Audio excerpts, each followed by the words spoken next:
Right. Hello, everybody. Mama is messing a little bit with this thing. There we go. Awesome. Hi, I think we're live. We're rolling. Webinar didn't start recording for some reason. Usually it does automatically. So I was like, what is happening? All right, guys, I'm going to give you a second to get in here. You're at a free class webinar on how to become more resilient for women dentists. Let me give you, as you can tell, I'm a little bit sick, so coupled with my accent, it's going to be a great class. There is going to be a recording. I get this question all the time. There is going to be a recording. I'm going to send it to all of you guys. So don't worry, you can re-listen to my beautiful sick voice. If you're listening to the replay, I recommend that you speed that baby up at least 1.5 times, maybe even 2, because I don't speak very slowly, especially when we get to the meat of coaching and the things. I sometimes make dramatic pauses to get the point across. So I can see people are coming in, say hello in the Q&A. Okay, let me give you a little bit of housekeeping. So this is a webinar format. What it means is it's not your typical Zoom meeting, which means that you guys can't see each other. I can see you. You can't see each other. I do it for a reason. I don't want you to get distracted. I want you to pay attention to me and the slides that I'm about to show. But there's a way for us to communicate, okay? So on the bottom of the screen, you can see a Q&A box. I don't think there's a chat, and there's a chat. I disable chat during these webinars. Again, I don't want you to get distracted.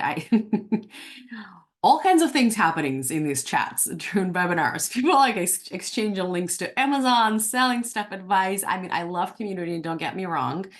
But it's going to get super distracted. We have a pretty serious topic today. So if you have questions, if you want to communicate to me, use the Q&A box below, okay? It's this Q&A, you just click on it, open a question, excuse me, type your question, and I'm going to get that answered during the webinar, and then at the end, the bulk of the questions, okay? All right, great. Housekeeping is done. Hello and welcome. Again, it's the free class on how to become more resilient, how to increase your tolerance to failure. Light topic, specifically for women dentists. If you guys are new to me, hello, my name is Dr. Jana Konovalenko. I am a stress coach, certified life coach for women dentists, and I help you guys with lowering your stress, leadership, work-life balance. Basically all things that we women dentists need help with. I'm also a board certified orthodontist, practicing board certified orthodontist. I'm a mom, I have 2 kids, I'm married, I live in Nashville. It's a little bit about me. Why did I pick this topic today? What does failure tolerance has to do with being a dentist? Everything. I noticed this with myself before I even learned about coaching like 8 years ago. I used to get really hard and really down on myself when something didn't go well. And I just saw that something's wrong with me. I was like, why can't I just, let it go faster, bounce back? And then I start coaching more women dentists, and I learned it's a trend. High achieving women, specifically women, that's why I specialize in women, we believe that we have to work really hard. If we make a mistake, we cannot make a mistake. I mean, logically, we know that we can make a mistake, but like we feel so gutted, like emotionally, we're like, oh my God, I didn't make them happy. That didn't work out. I'm a failure. I'm not good enough. I'm not loved. It always goes down to that. And I've seen this theme with so many of my clients that I decided to make a whole class about it. And I'm going to show you where failure shows up. Such a dirty F word, isn't it? Where failure shows up at work and in our personal life. Okay. All right. So I'm going to share my slides with you. I apologize, but my throat is killing me. So I'm going to be drinking tea from time to time. All right, let's rock and roll. I'm going to share my screen and I'm going to show you some slides. There we go. I always end up like in the middle of these slides. All right. Okay, somebody tell me in the chat. Oh, this happens every time. Somebody tell me in the chat if you can see the slides and if you can hear me. Let me make sure I can see. Okay. Yes. Allison says that she can see. Okay, great. So how many times, oh, no, it's not working. How many times have you guys felt these emotions? Oh my goodness. Ah, sorry about that. All right, let me just move. Just gonna move myself here real quick. I hope those of you who are watching the replay are having a blast right now. So, how many times, guys, have you felt these emotions? let's take work at your practice at the office. You felt upset, discouraged, disappointed. More in personal life, but sometimes with cases too, we can like literally feel gutted or hurt. So, what do you do? Let me know in the chat. What do you do when you feel disappointed? The case didn't go well. Patient was pissed off, upset. What do you guys do? Let me see. Let me see what you guys say. Put it in the Q&A. I feel terrible. I feel like a failure. It was my fault. I feel awful. Yeah. Yeah. So whenever something that we wanted to get done and didn't get done, we feel terrible. And then what do? Chances are you don't just pick yourself back up and everything is great and business as usual. Chances are you let it stop you for a little bit. Like, we have to recover a little bit. We need time to feel better. We need to recoup, all these phrases, right? Imagine if you failed at something and you didn't make it mean anything terrible. You just picked yourself back up and business as usual. Can you imagine what your life would look like? Yeah. So this is what we're talking about today. Let's look at some examples. What do I mean by failure? This is what I see a lot of my clients have failed, me including. These are the type of failures that happen to us in clinical practice. A failed case, right? You wanted to do a root canal and you broke an instrument, or the inflammation didn't go down, or you put braces on like me and I'm orthodontist and you didn't get a perfect overbite and overjet, something like that, right? That is considered a temporary failure, right? You failed. You don't have the outcome that you wanted to have. Unhappy patients, I see this a lot, especially with us women dentists. We do everything for the patient, we deliver 100%, and they're still not happy for whatever reason. It could be that they had to wait for us for 15 minutes to be seated. It could be that they didn't like our treatment coordinator, or they didn't like that their credit card was audited. Who cares? But the bottom line is they're not happy about something. And we take it hard. Like, a lot of us get really down on ourselves for that because we have this idea that somehow we're supposed to make people happy. So I consider that a temporary failure. Unreliable team, right? Like, you work with your assistants, you work with your team, but you can't rely on them. They are calling in sick or last minute, or they're just not showing up, or you keep telling them over and over and over, I need you to scan this way. I need you to take an impression this way. And you've shown them like 3 times. They are trained to do that and they're still making mistakes, right? You can't rely on them. You can't do your doctor job because you have to constantly run and help Susie do her job. That's a failure in having a reliable team. Another big one for those who are practice owners, the first 2, maybe 2, 3 are for associates and owners, but the last one is really a big one for those of you who own a practice. Missing a mark in your production or collection on new patients, right?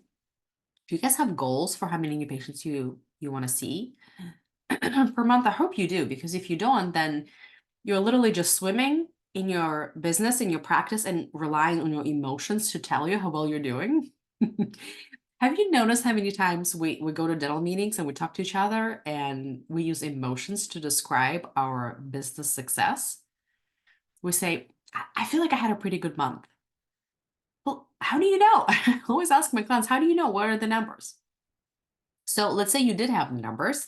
You're like, I want to have 30 new patients this month, and you got 20. Technically, you failed, right? Because your goal was 30, you got 20, You came 10 patients short. What typically happens to you or me or many of my clients is that we make it mean something terrible, like, oh my God, and I'll get to this. I'm never going to be successful. I don't know how I'm going to hit this, right? Like that failure affects us. We're going to talk today about how to not let these failures affect you and how to quickly turn them into successes. Okay. So that's failure at work.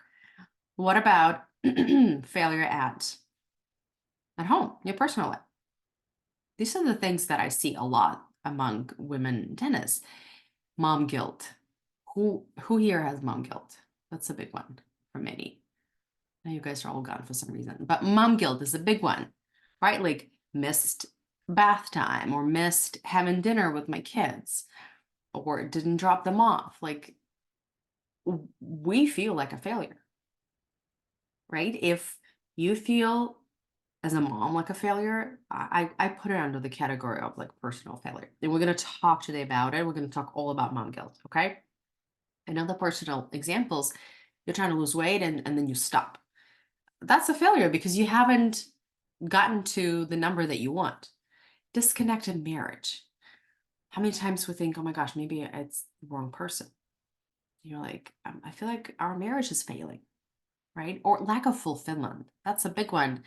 Mostly I see it a little bit later in your career because at the beginning we're so busy proving ourselves and everyone that we can make it. First, we're trying to get to the dental school or the residency, and then we're just trying to pay off our student debt. We're like constantly in this rush, and then comes like late 40s, we're like, wait, I have not been enjoying my life for like 20 years. I'm done with this. And you have this beautiful house and the practice and the kids and everything. You're like, and I feel kind of blah. I don't feel fulfilled. That's a failure in being fulfilled. So we're going to talk about all of that. So is that really possible to have it all? I get that question a lot. Like you're talking about all these things and personal, all these things at work. If I'm so great and I'm not failing and I'm like improving all of it, so am I going to have it all? Yes, totally possible to have it all. You just need to make sure you never quit, my friend. Never ever quit. And until you figure out a system that's perfect for you. Okay?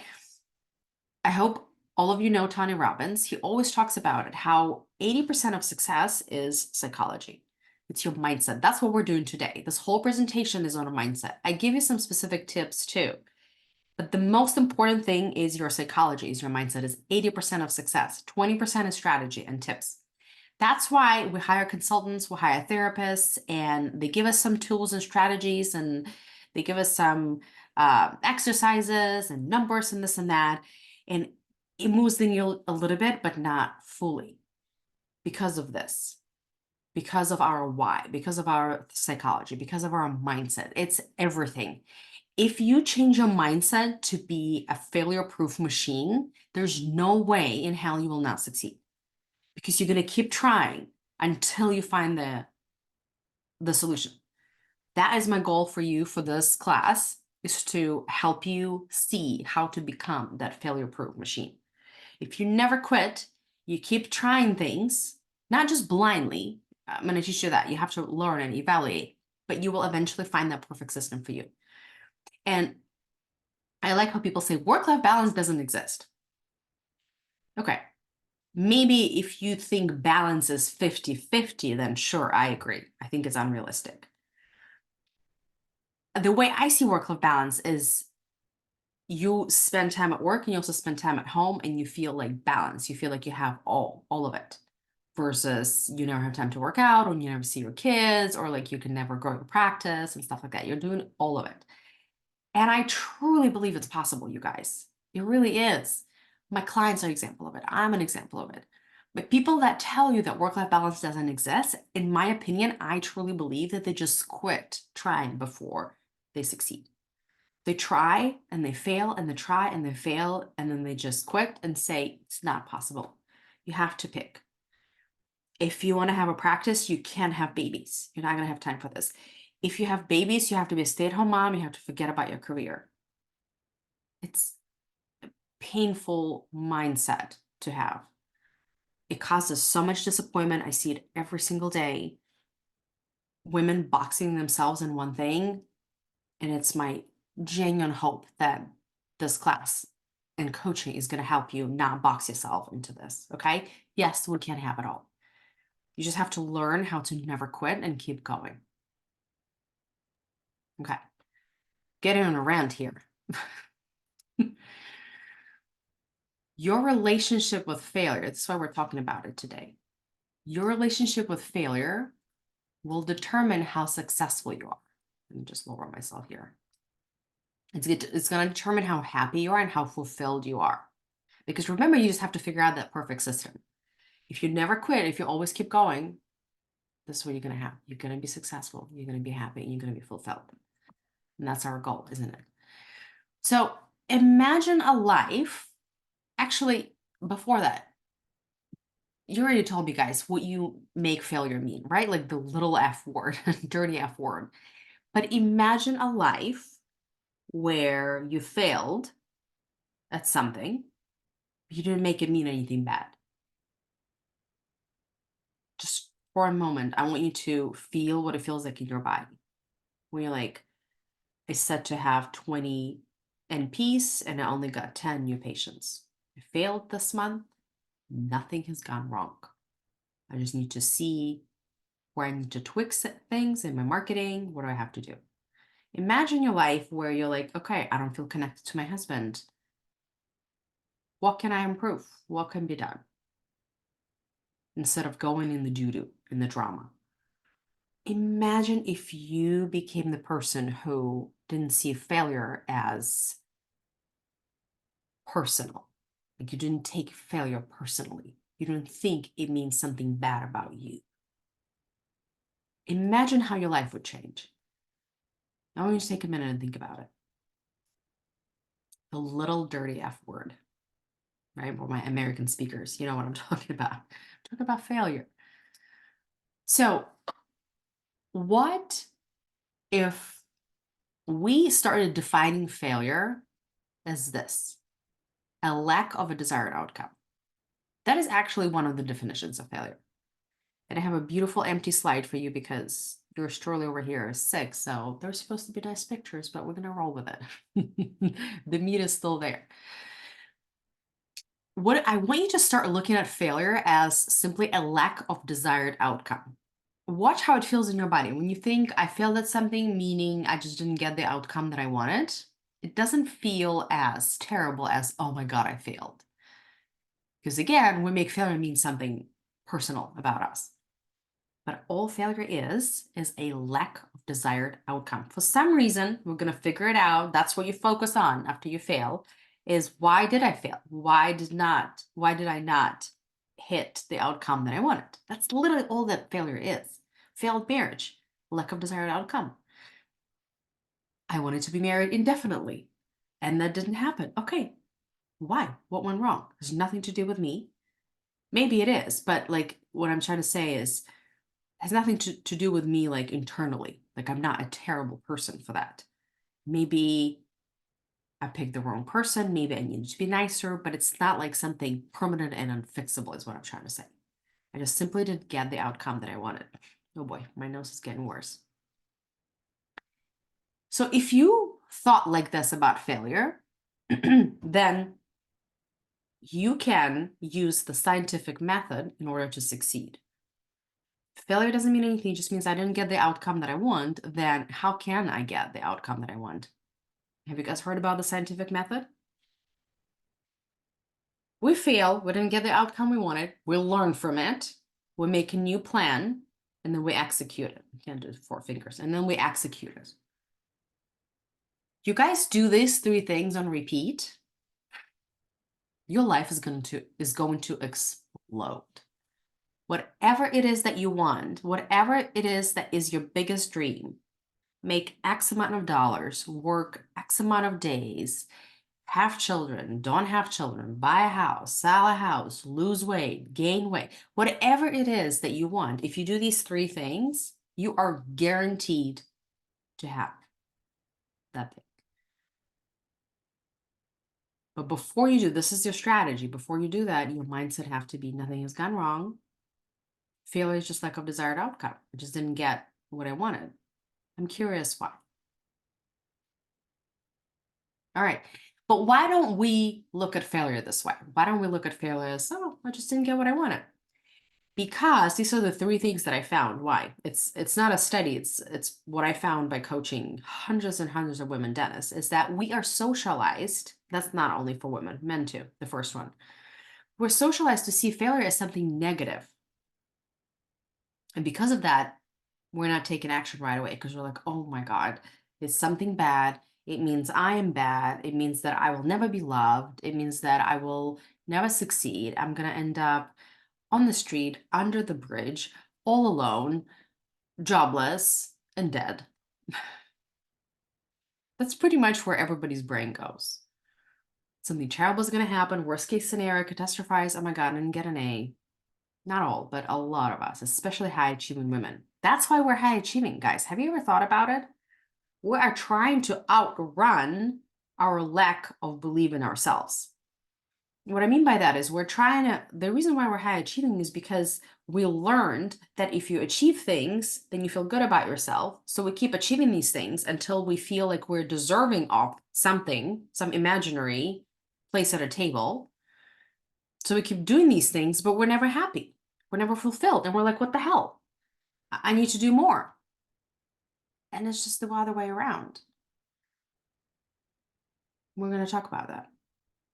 So another reason why we don't see failure as something neutral, like AI does, artificial intelligence, is that it would make it mean that we're not good enough. That's why we're giving up. I know you probably are thinking that you're the only person who feels like something's wrong with me, or I'm not loved, I'm not good enough, people are going to leave me, people don't like me. I promise you, every single person thinks like that, men and women, especially women. It's very, very normal. But I want you to notice it, but don't let it stop you. That's the key. It's okay if you'd never get rid of those thoughts. How can you stop thinking? You'd have to be under general anesthesia or asleep. But when you learn to recognize that just because a thought pops in your head that I failed, so I'm not good enough, that doesn't make it true, my friend. Thoughts are not true. They're just optional sentences in your brain. But when you believe your thoughts, when you don't pay enough attention to your thoughts and you believe them, that's when you let failure stop you. Okay. And then the last one is I believe we don't have enough role models for women to show how to effectively fail and get back up.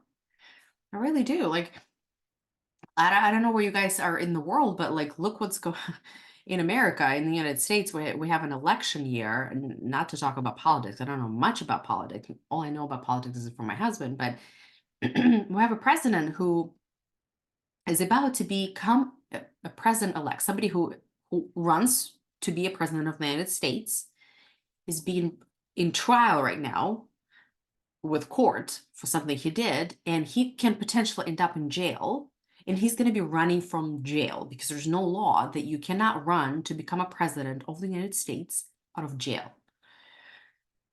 For many of us, me and you, jail is probably quite a bit of a failure in life. He doesn't see it that way.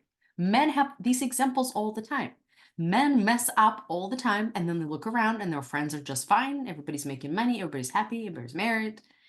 But for women, we're like, oh my God, if I make a mistake, it's the end, I'm done, reputation is over. I just think we don't have enough role models. Oh dear. So, ladies, let's change this, please, okay? Getting on my high horse again. Let us become those role models for our daughters, for our female colleagues, for women that are dental students right now, okay? Us, by changing how we look at failure and how much we are putting ourselves out there, we can influence other generations that are behind us. So let us be those role models. So how do we do that? Let's look at some examples. I have some case studies. Let me see if you guys have any questions real quick. How am I doing on time? Oh boy, we're never gonna get out of here on time. How does this work? You would think by now I know how this works. All right, let's go into a specific example. Oh, okay, I see it. All right, we're good. Let's go into specific examples of failures that are happening to us at work and how to deal with it. All right. A failed case. Remember, I gave you 4 examples, and there's obviously a lot, and we can talk about it more in details, but I'm going to give you some common examples that I see all the time in women that I coach. A failed case, clinical case failed, whatever your specialty might be. A lot of us make it mean that I'm a bad doctor. I don't know enough, I'm bad. Like this is like instantly goes in our mind. And here's how I want you to think about a failed case, clinically failed case. It doesn't mean that you're a bad doctor. It simply means that you need to improve your skills. It could be clinical skills. Maybe you need to learn those techniques, or you need to take some classes to learn how to better do this procedure or treatment planning, or maybe it's your patient management skills. Maybe you didn't communicate well to the patient, or you didn't follow through with them, follow up with them, things like that. Maybe it's diagnostic. Maybe you like misdiagnosed a case. Maybe it's interdisciplinary. You were not communicating well with a surgeon or a periodontist or what have you. And so the case failed in the end. But you see how it's very different, that it's not about you being a bad person or a bad doctor. You're just a doctor who does not have a skill in this area yet. That's how I want you guys to start thinking about your cases that didn't go well. What here that I need to learn, I need to focus on so that next time I don't make that mistake. And I had somebody pull the wrong tooth. Same thing. You have to pull your self-worth out of it. It's not about you. Why did you pull the wrong tooth?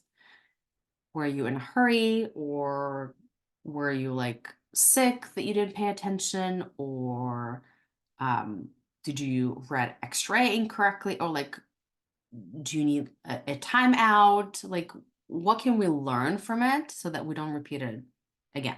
Okay, and the faster you get there, the more successful you will become. Okay, so that's how you think about a failed case. Let's look at another example. Unhappy patient.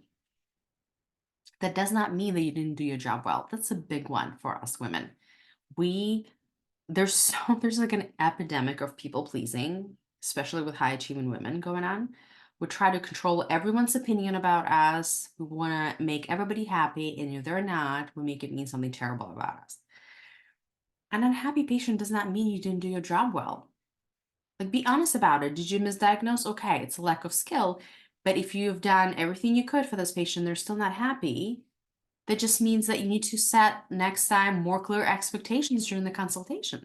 You know, these TLC patients, or like those challenging patients, almost hardly ever I see this patient just kind of like slip through the cracks from the consult into the clinical floor. We always see red flags during the consultation. But we're so busy worried about our production, or worried about, oh, I haven't, signed any patients this week, that we end up accepting patients who have red flags, and then we have to deal with them on the back end. So we are breeding these challenging, unhappy patients. Setting more clear expectations during the consultation is going to help you avoid that. Yeah, but Jana, if I have bills to pay, and I can't just keep turning people down, because our production is low. Okay, that is a telltale sign that we need to dial your marketing up, not that you need to start accepting patients with red flags. It's very different thinking there. So set more clear expectations, work on unlearning people pleasing, right? That's like I just mentioned to you, the epidemic of people pleasing.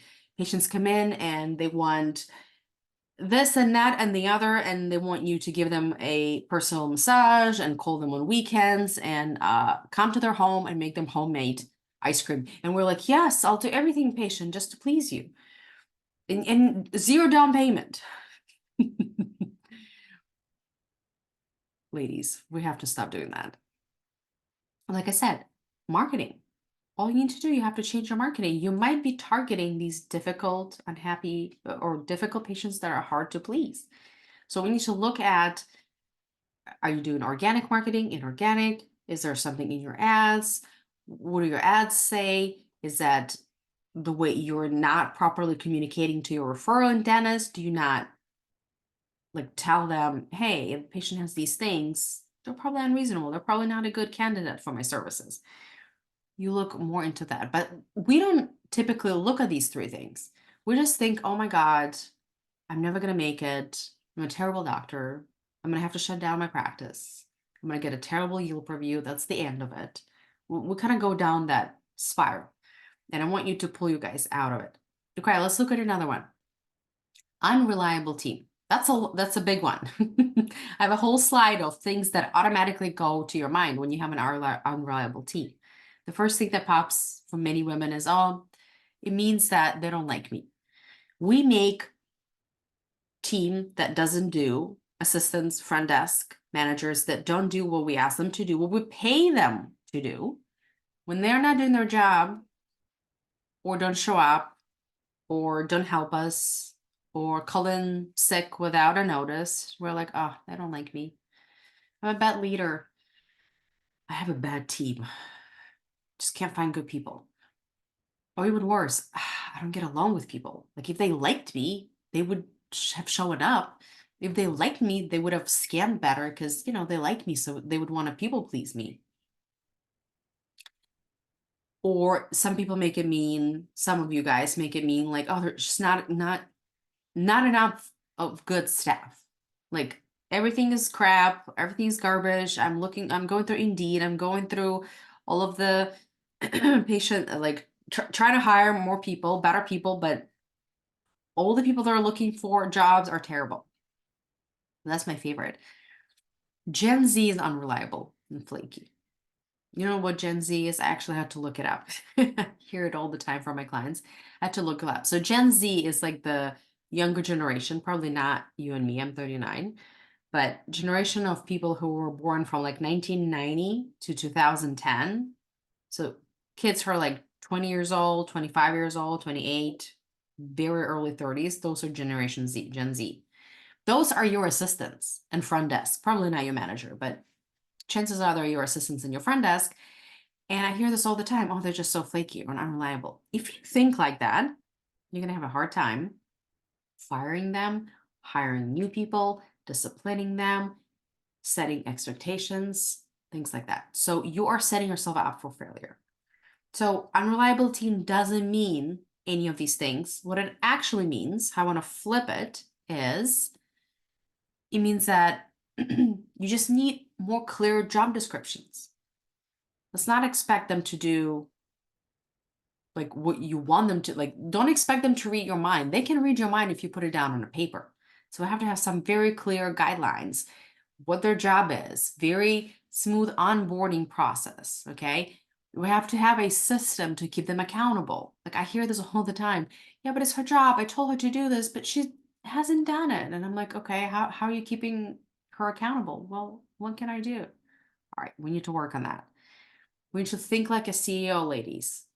We're not running a sorority. We're not running a charity. Doesn't mean that you have to be mean and cold, but we have got to start holding people accountable. Having a skill of, or developing a skill of having difficult conversation, right? Sit someone down and say, hey, you didn't do these things. I taught you how to do it. I'm going to have to give you a written warning. Up to 3, I'm going to have to write you up. Right? And then the last one, no, 2 last ones. Know when to fire. So many people I see. I'm not pro like firing everyone, but you have to know sometimes when it's time to let somebody go and find somebody new. And there's this huge fear. Oh my gosh, I'm going to be understaffed. I have patients to take care of. That's why, have you guys heard of Buddy System? The last one, develop a buddy system with your dentist friends. You can have a buddy system where your nearby dentist, any specialty, whatever specialty is yours, um, just have a system where like you can borrow each other's staff. Not every dentist office is open every single day of the week. So chances are when they're closed, you could be open, or maybe they are overstaffed because they had no shows and you are understaffed. And then you can just trade assistants so that, let's say I'm short staffed today and my friend, Dr. Kay over here, on the next street, she is overstaffed today. Her patients no show, and I'm like, hey, can I grab your assistant? And then I pay her assistant for the day working with me. See what I mean? So assistant is happy, she's getting paid instead of being sent home. The doctor, my friend doctor, is happy because she didn't have to pay the assistant. That lowered her overhead, and I'm happy because I'm not understaffed. Win, win, win. Okay, make friends with your buddies, with your dentists around you. Go to dental meetings, and especially like literally geographically look at. Oh my gosh, we're never gonna get out of here on time. Look geographically at where, like, let's say you're a periodontist, other periodontist offices, you're an orthodontist, other orthodontic offices, and just go there and meet the doctor and talk about this thing. Say that I recommended it. You're gonna thank me for that. It's so much cheaper than going to like a temp agency. Okay, unreliable team. Missed the business mark, right? The number of new patients, production, collection, stuff like that. This is what we make it mean. We make it mean that I'm never gonna be successful. Or we say, oh my God, my production is low. Owning a practice is so hard. Life was so much easier when I was an associate. Not true. When you were associate, you were complaining too. You just forgot. And it doesn't mean that you didn't know what you're doing. Here's what it means. It just means that we need to evaluate your marketing, organic, inorganic ads, dentist referrals, existing patients, stuff like that. We need to improve your consultation process so your conversion goes up. Maybe we need to add staff. Sometimes I go to the offices and I see, I don't physically go, but I coach dentists online and they bring their stuff for me to coach. And one team member has like 3 titles. Like she's doing the job for 3 people. Sometimes we have to like divide it a little bit, get it off her shoulders, because that's why she's making mistakes. She's just doing too much for one person. So sometimes we need to add staff or maybe even remove staff. Learn to hire for better collection. Learn hire for better collection habits. Yeah, I'm like, what did I mean by that? Sometimes we need better systems to collect money.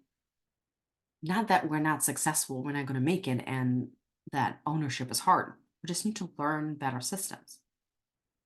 That is when you think like this, when you don't make failure mean anything terrible, you're going to start thinking like this. All right, let me see. Do you guys have any questions? All good? I'm going to have to speed up because we'll never get out of here. Home life. All right, let's look at some examples of home life where when we make failure mean something terrible about us, we're going to go into the spiral, we're going to go into the doo-doo of drama, and we're not going to see more logically how to solve this problem and move forward so we can eventually get the result that we want. So mom guilt, remember I said that we're going to talk about it? I see this a lot, especially when your kids are young. My kids are 2 years, one is 2 years old, another is 7 months old. So I'm going through it. And honestly, I genuinely don't have any mom guilt. I remember once my coach said mom guilt is not a thing.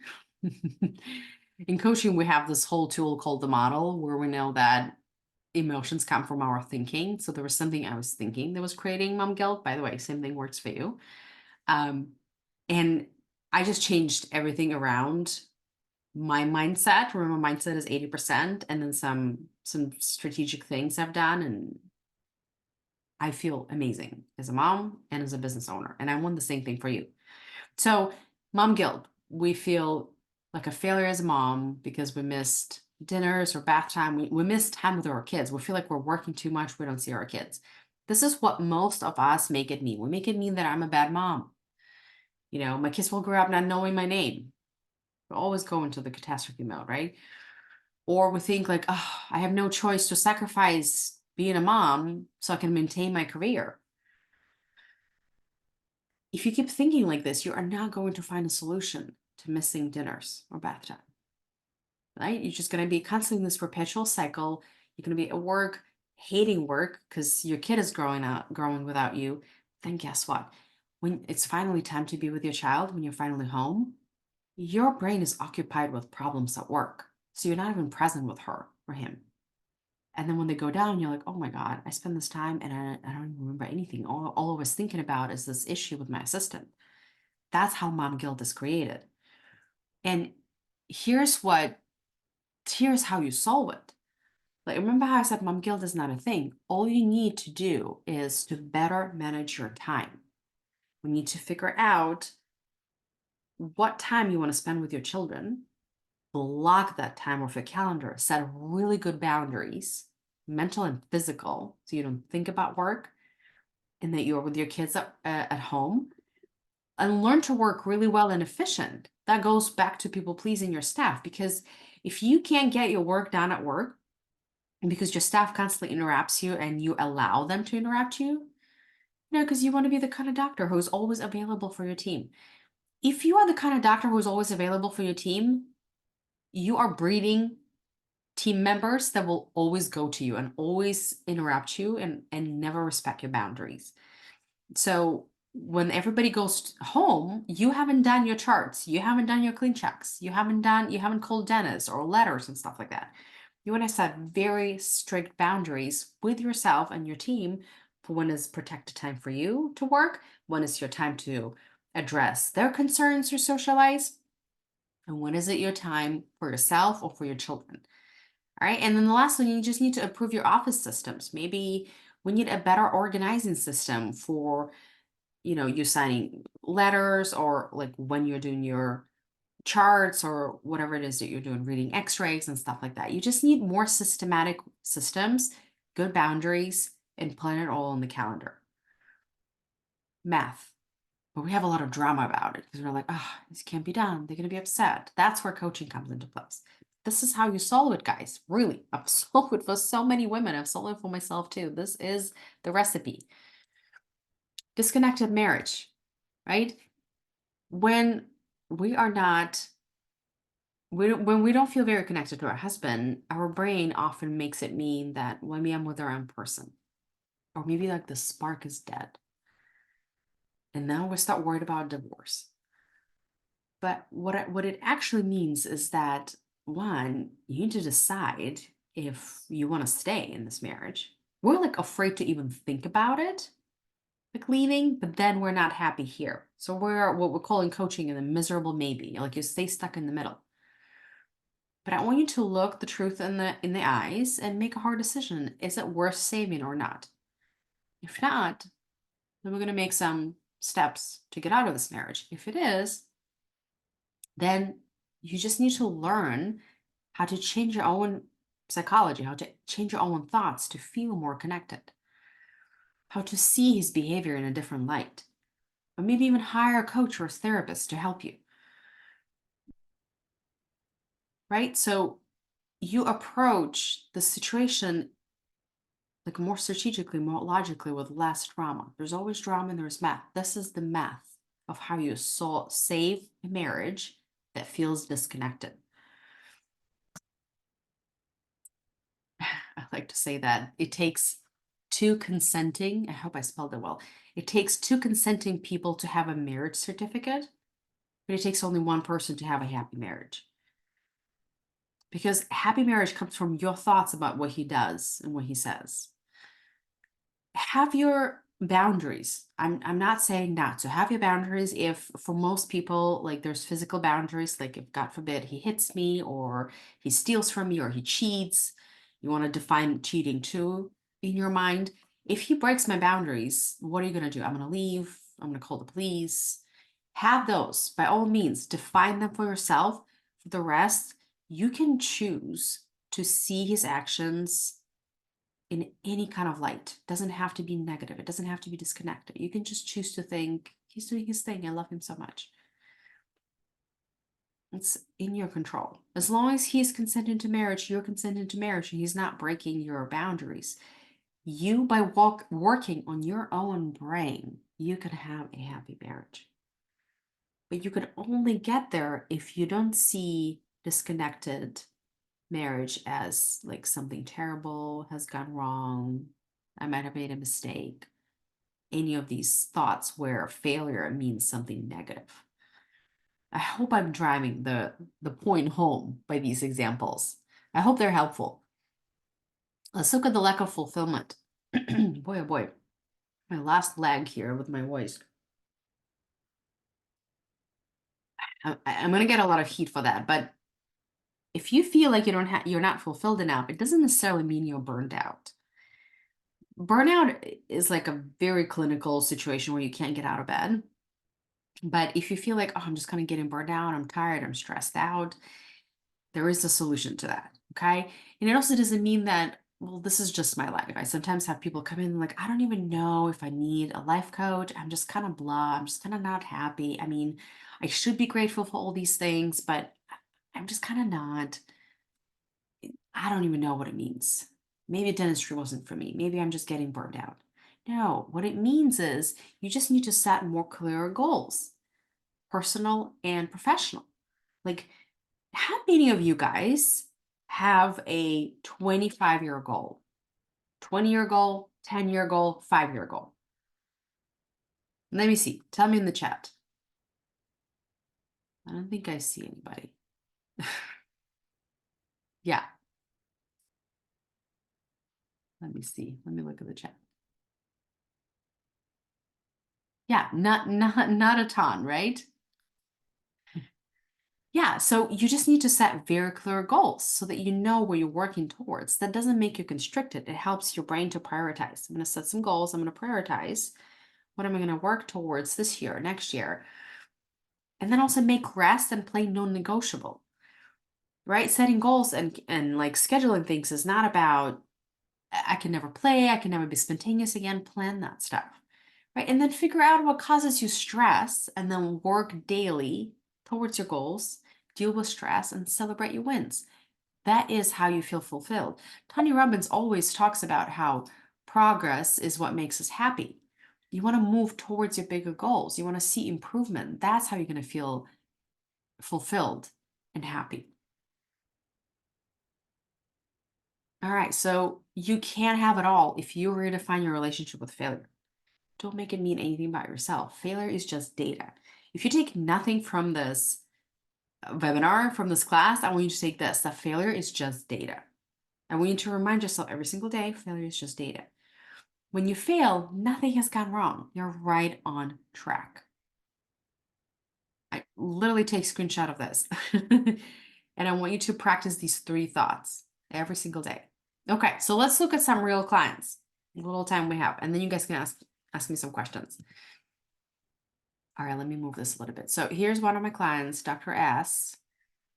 She's a general dentist. She's been in practice for a little bit less, I think in like 3 years, less than 10 years. She has 2 children, 4 and 10. And she's feeling burned out. Practice is causing her stress. She has some mom guilt. Her relationship with her husband is starting to drift apart. She's working a lot. She's overworking more than, I think she works 4 days a week clinically, but she's working more than 55 hours a week. And she wants to eat more home cooked meals. She came to me feeling like she's failing her kids, like failing as a mom. She doesn't see her kids. She's constantly working. She's failing her employees. She's not connected with her employees. She feels like she's not giving enough time for both, for work and for home. And she's not growing her practice. She wants to be making more, and the practice is stalling. Like, this is somebody who deep inside feel like they're failing at this, failing at that. That's where becoming more resilient, redefining your relationship with failure is super, super helpful. Watch what we did. Math versus overwhelm. This was the plan that I prescribed her, that I gave her. First, you have to adopt the failure tolerance mentality, right? When, like those words that I told you before, failure is just data. Okay, I'm failing my kids. What does that even mean? She's like, I don't spend enough time with my kids. I'm like, okay, what is enough time, right? Like, so then we go into specifics. Like, it's just data. What is enough time with the kids? What is enough time with employees? What kind of results do you want to see with the employees? You want to spend time with them talking about what? How are you going to support them? We need to put specifics. Like, the devil is in the details, I always say. You want to put specifics to every situation. And then we start talking about time. She's like, well, I don't spend enough time with my kids. Second thing we did with her is time audit. It's an exercise that I do with a lot of my clients where we'll look at your entire week, how you spend it in 30-minute increments.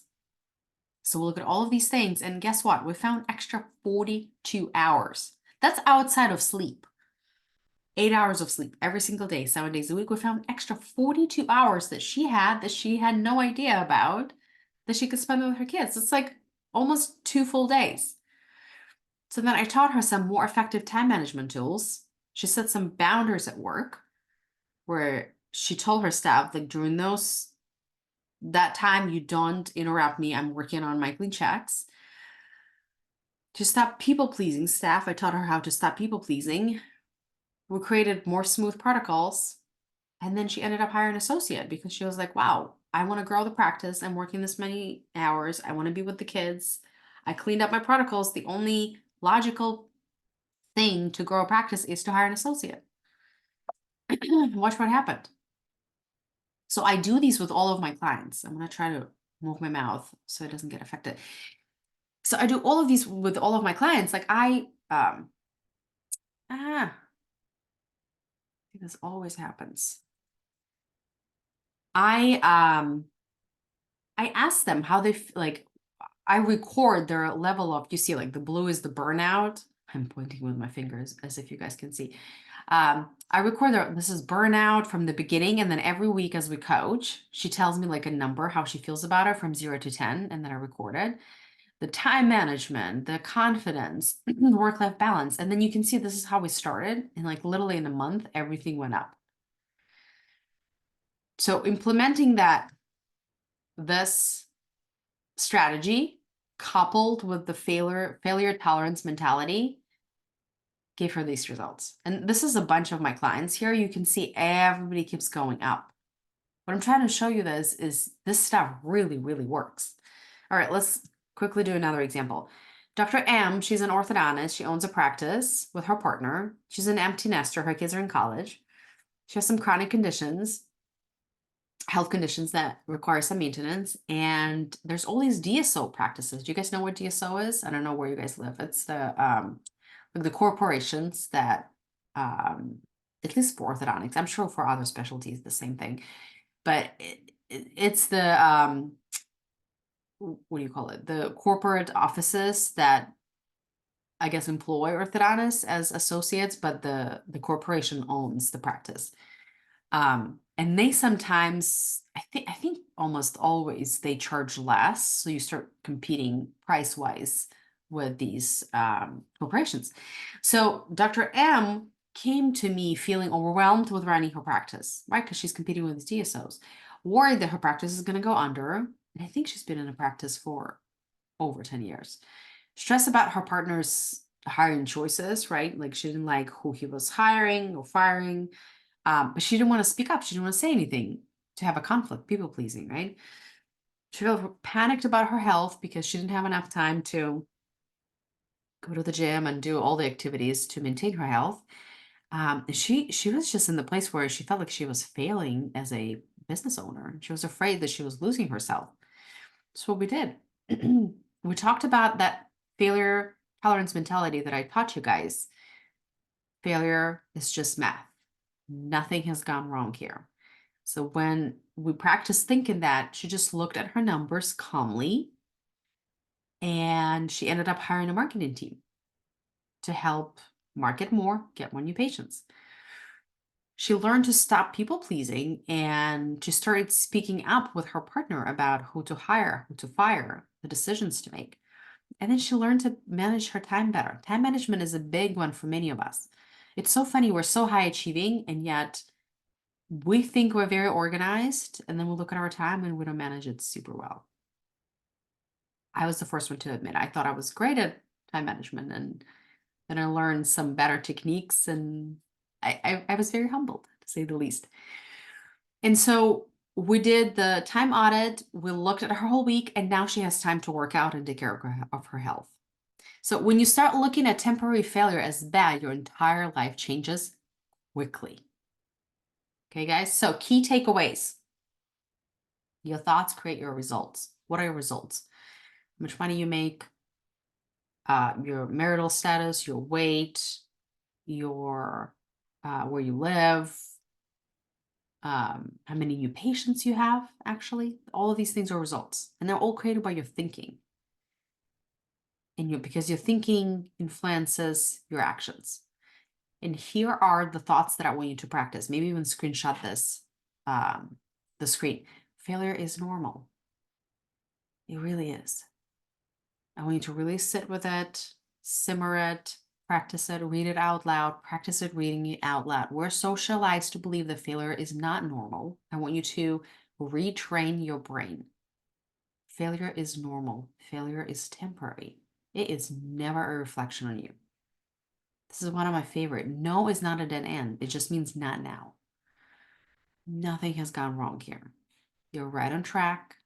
I want you to practice this mindset. Remember, psychology is 80% of everything. Okay? All right, guys, I'm going to take some questions. I'm going to leave the slide so that you can, this is it. This is the end of the presentation, I believe. And I made it right within an hour. Yay, I'm so excited. Okay, let me look at some questions. I'm going to pull them up here. It's easier for me so you guys can see the screen. Okay, let's see. So Paula asks, you mentioned that improving office systems can help alleviate stress and overwhelm. What are some specific systems or protocols that you recommend dental practice owners focus on optimizing first? Okay, good question, Paula. So you're asking about specific systems or protocols. So here's what I teach. You optimize system and protocols specifically when you're ready to hire an associate, but also for yourself. These systems help your staff be more efficient. And there's three main things when it comes to having a reliable team that you want to do. Number one is you want to start from the beginning. You want to hire the right people. And what I mean by that is not perfect people. It's different. You want to hire somebody who aligns with your vision for the practice. And what a vision is, that's how I like to think about it. What do you care most about outside of money? If we remove money, what else do you care about? For your life, for your practice, for your patients. Those are your values. I'll give you an examples. Being right on time could be a value. Or for other people, it's 5-star service is a value, right? Open communication is a value. Minimum communication is a value, right? So you want to decide what are your values are, and you hire people who have similar values and who will get along with the rest of your team. So this number one, hire really well. Number two is you have to have very clear job descriptions.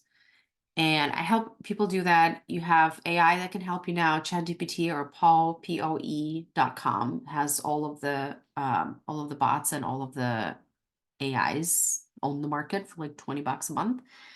It's a great option too. Create very clear job descriptions. I make it a fluid document so you can adjust, but you can't just hire somebody oh, you're a registered assistant. Oh, I need an assistant. Here's the lab and here's the alginate. You have to actually walk them through all these steps. And sometimes it's nice to record, video record these things so that you can actually test them as they come for work interviews. But you have to have their job descriptions very clear, somewhere outlined. And then the last piece, so hire well, clear job descriptions. Last piece is you have to keep them accountable.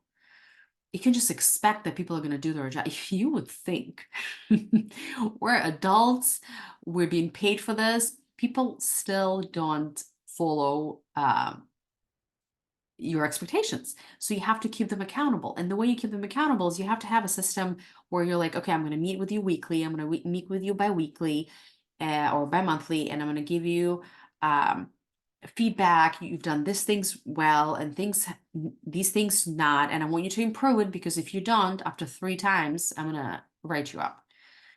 I'm going to send you home, or I'm not going to give you a bonus. People need to know what are the repercussions. Okay, when you do these 3 things and you think like a CEO, you don't think like a professional helper, or you don't think like their best friend, that's when you're going to create a stellar team. Every single time I see that. Okay, I hope that was helpful. All right, let's see one more. Ella, for working mothers who are feeling guilty about missing family time, what are some tangible steps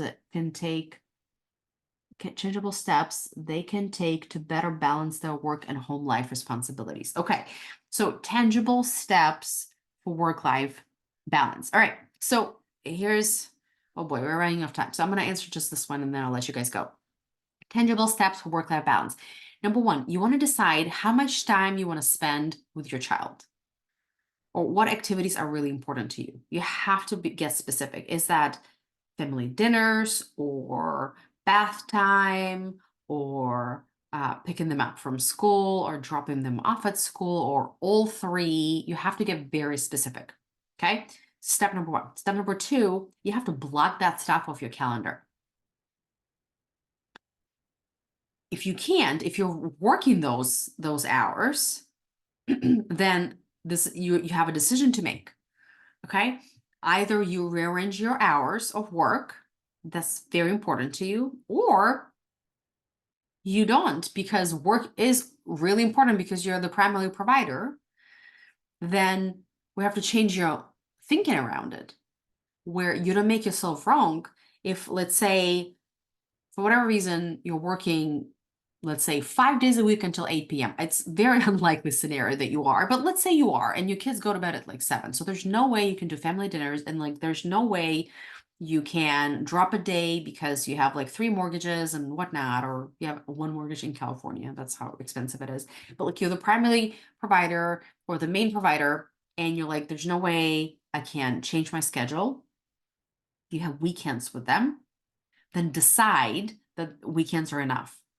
If you're making a choice to stay working full time because you want to pay for the house, you want to pay for the nanny, you want to pay for certain clothes, food, for your lifestyle, because you want to maintain your family lifestyle, it's a big deal. Give yourself credit for that. And then cherish that weekend that you have with the kids. Get really, the step number 3 is get very efficient at work. So all the work is done when you're at work, or scheduled for next week, so that when you are with your kids, in the time that you have on your calendar to be with your kids, that you're fully 100% present. I see a lot of mom guilt happening when you're actually with your kids, but you're still thinking about work. And then they go to bed and you're like, oh my God, I didn't spend any time with them. I need more time. You don't need more time. You need more focused, connected time is what you need.